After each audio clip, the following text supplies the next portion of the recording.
My fellow South Africans, my brothers and sisters, this is not a message of hate or insult, but one of deep love and concern.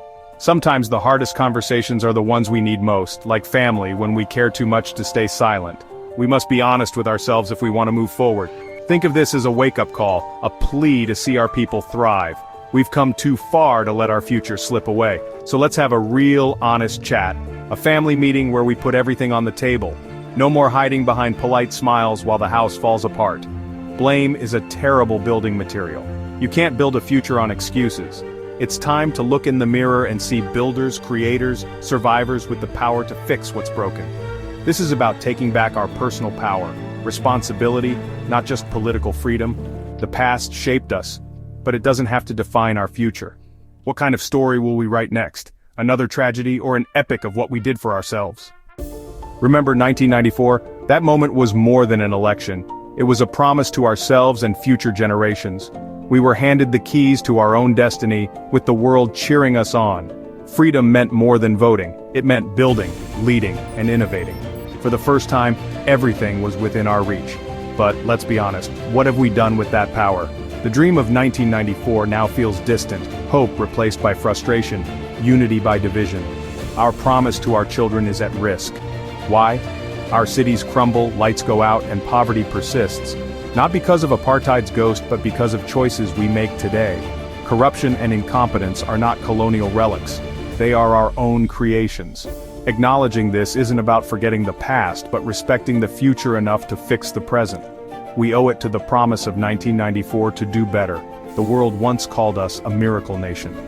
Let's not let that miracle fade. The power to change is still in our hands. We must reclaim the vision that inspired us. Our children deserve nothing less. We've mastered the blame game, our national sport. When things go wrong, we blame history, colonialism, apartheid. This script keeps us stuck, always victims, never responsible. Every time we blame the past, we give away our power in the present. Are we really saying a system that ended 30 years ago is stronger than us today? Our struggle heroes didn't fight so we could keep complaining. They fought so we could build. This culture of blame kills accountability. Leaders deflect responsibility by blaming the past, excusing incompetence and corruption. Even the word racism is misused to silence honest criticism. We focus more on appeasing ancestors than building a future for our children. Our children need functioning schools, safe communities, and a growing economy, not struggle credentials. Let's honor our past by building for the living. Our ancestors would want that. The struggle is part of our identity, but it can become a cage. We're so used to fighting that we've forgotten how to build. We're professional protesters, but amateur architects of our future. This struggle mentality is everywhere. In politics, in communities, and how we view success. Suspicion of success holds us back, we pull each other down. This mindset poisons progress and blocks new ways of thinking. We need to shift from fighting for freedom to building with it. The war is over. We won. Now comes the hard work of governing, maintaining, and planning. We need engineers, managers, and builders, not just activists. The best tribute to our heroes is a country that works. Let's trade struggle credentials for blueprints. Our identity should be rooted in what we create, not just what we've overcome. After 1994, a new elite emerged, but too often we chose loyalty over competence. Cadre deployment became the norm, jobs for friends, not for the skilled.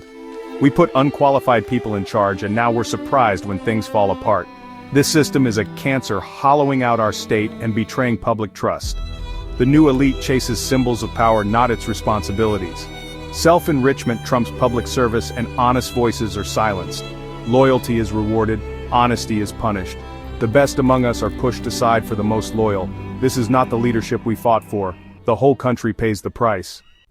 Look at our infrastructure. Potholes, broken hospitals, failing schools, power cuts. We inherited a functioning country, but let it crumble. This is about mindset, short-term gain over long-term investment. Leaders chase quick paydays, not 20-year plans. Every neglected repair is a message to our children about their future. We're leaving a legacy of destruction, not construction. True leadership is about building for the next generation, not just benefiting today. It means making sacrifices and planting trees whose shade we'll never see. Can we be the generation that puts the future first? We must stop looting and start building. The choice is clear: inheritance of progress or problems. Let's choose to build. Here's the good news, we still have a choice. The future isn't written. We're not doomed to repeat the past. The power of 1994 still belongs to us. We can stop blaming and start building, demand accountability, and value merit over loyalty. Change starts at home, in our communities, and in our hearts. It means fixing what's broken, raising children with honesty, and holding leaders accountable. Celebrate honest work. Build a culture of excellence. We need a revolution of mindset. Long-term growth over short-term gain. Ask not, what's in it for me, but what can we build together? Let's choose progress over protest, building over breaking. Be the generation that turns the corner. The time for excuses is over. The struggle for freedom was won.